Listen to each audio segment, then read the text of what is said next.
This man wears a giant mask and never takes it off. His mysterious lifestyle takes him to different heights. As he leads a peculiar band, the enigmatic figure shields his true identity from the world. In the end, we unravel the layers of his character and why he wears his giant paper head from the start. Hello, welcome back to I Am Movies. Today we're looking into the 2014 Irish film called Frank. But before we jump into the details, make sure to show us some love by liking the video and subscribing to the channel. Now let's get right into it. The movie begins with John, a young aspiring songwriter and keyboardist who works as a sales rep. John occasionally strolls by a beachside every day after work, seeking inspiration to write songs. John often tries to compose songs about almost anything he sees, but never seems to get closure. One day, while on his usual walk, John notices the poster of a live pop band called the Sorenproof Bees. Inspired, John attempts to compose a song at home but finds it hard to make any significant progress, leaving him worried about his musical career. However, John never fails to update his 14 Twitter followers about his daily routine and music life. The next day at the beach, John watches two policemen attempting to stop a man named Lucas from drowning himself. Now, while watching Lucas argue with the police,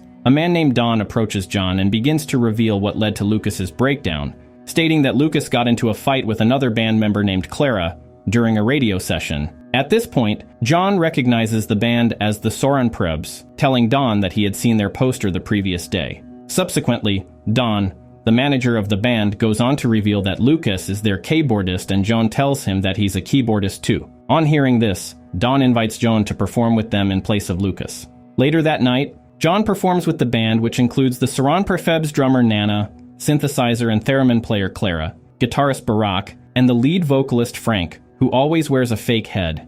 However, their performance takes an unexpected turn when Clara gets electrified, causing the rest of the band to suddenly stop playing. In a sudden twist of events, Clara begins to angrily yell at them because they stopped, subsequently attacking Barack and eventually ending the show by pushing down the musical setups. Shortly after this incident, Frank stares at John awkwardly for a while until Clara gets him off the stage. This incident leads John into a depressing state, as his dreams of going into music have once again been shattered. One day at work, John receives a call from Don inviting him for a recording session with the band in Ireland that same night. John happily accepts the offer and immediately joins the band as they head out to Ireland. At the Irish border, immigration officials ask Frank to remove his fake head, but he refuses, revealing to them that he's got an official medical certificate that allows him to keep the mask on at all times. Later that night, Don reveals to John that Frank never takes off his fake head even when he sleeps, bathes, or eats, stating that Frank only eats food supplements in liquid form using straws. Being curious, John continues asking Don about how Frank manages to live without removing the fake head,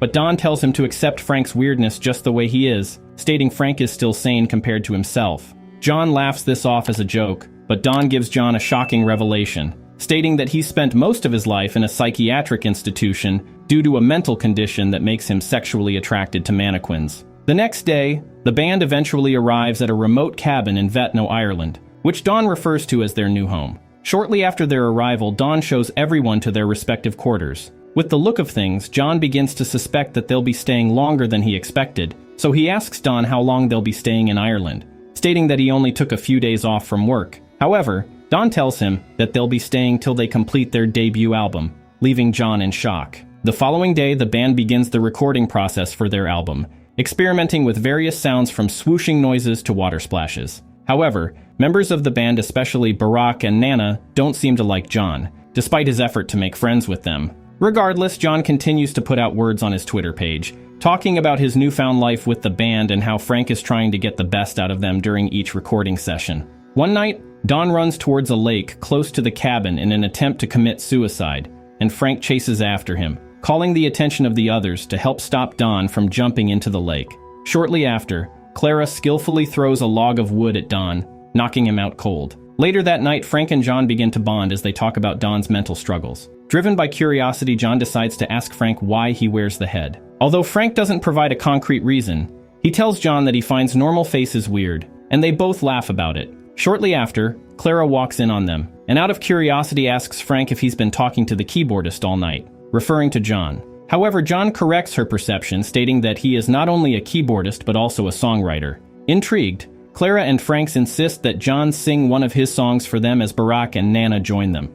John refuses to play at first, but soon gets anxious as Clara begins to yell at him to play something. However, John ends up awkwardly singing some of the random songs he'd once composed. Days later, John reveals to Frank that he finds it hard to get a theme when writing songs, and Frank encourages him, telling him that he can compose songs about almost anything. Afterward, Frank composes a song for John as Clara watches with disgust. Days later, Clara begins to threaten John, asking him to go home, but John tells her that she's not in the position to tell him to leave, stating that Frank picked him to join the band for a reason. Days later, Frank decides to start everything from scratch, making them design new musical instruments. Frank also initiates a strict routine for the band, making them engage in physical exercises. One day, Don confides in John, telling him that he's always admired Frank since the day he first met him in a mental hospital. Subsequently, John asks Don if he's ever seen Frank's face, and Don tells him that no one has ever seen Frank's face. However, Don reveals that the only thing he knows about Frank is that he came from a town called Bluff in Kansas. The next day, an Irish man arrives at the door of the cabin with his family, hoping to stay there for their holiday. The whole crew is shocked, but Don explains to them their rent expired about a month ago, stating that the landlord had given them notice to move out already. However, John offers to pay the outstanding rent with money he inherited from his grandfather.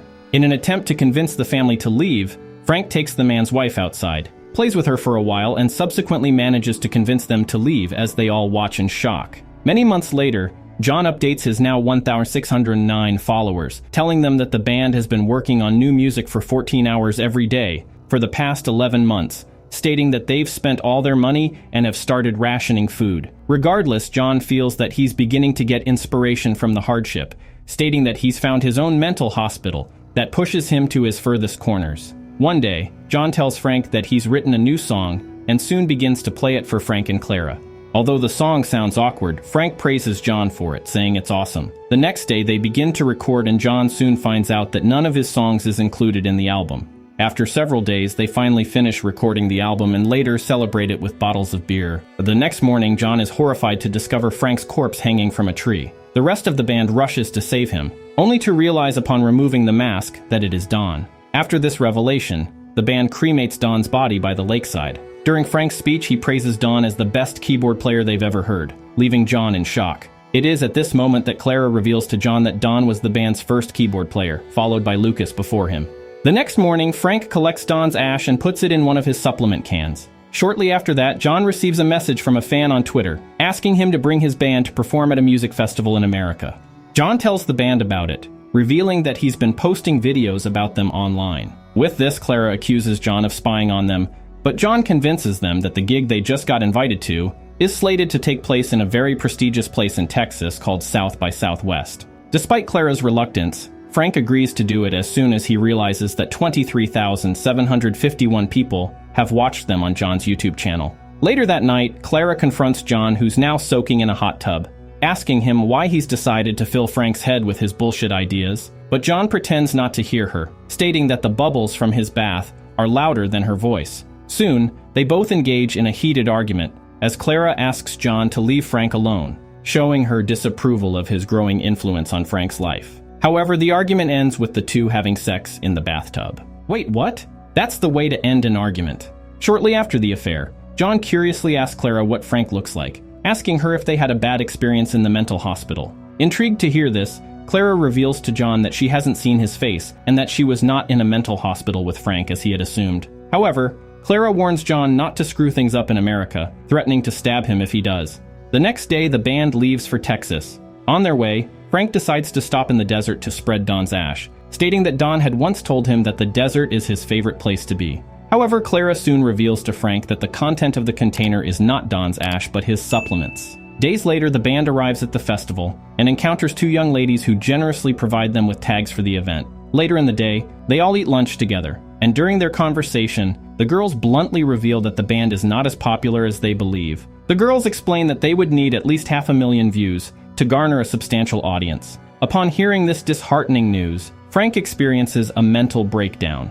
Later that night, the band gets rejected after performing at a gig, worsening the situation of things. With this, John suggests that they change their sound to fit in with popular demand, and Clara angrily walks away with disgust. Later that day, Frank decides to record his most likable song ever, but they all get disappointed with awkward looks on their faces. John decides to help modify the music, and Frank excitedly says he loves it. With this, Frank tweets that the band is back on track and they all decide to go ahead with their performances. However, Clara notices Frank's weird behaviors during an interview and asks John to help her get him outside, stating that Frank is not okay. However, John disagrees with her, stating that he seems happy and that she's the one who has lost control. Later that night, Frank goes missing, and John begins to look for him.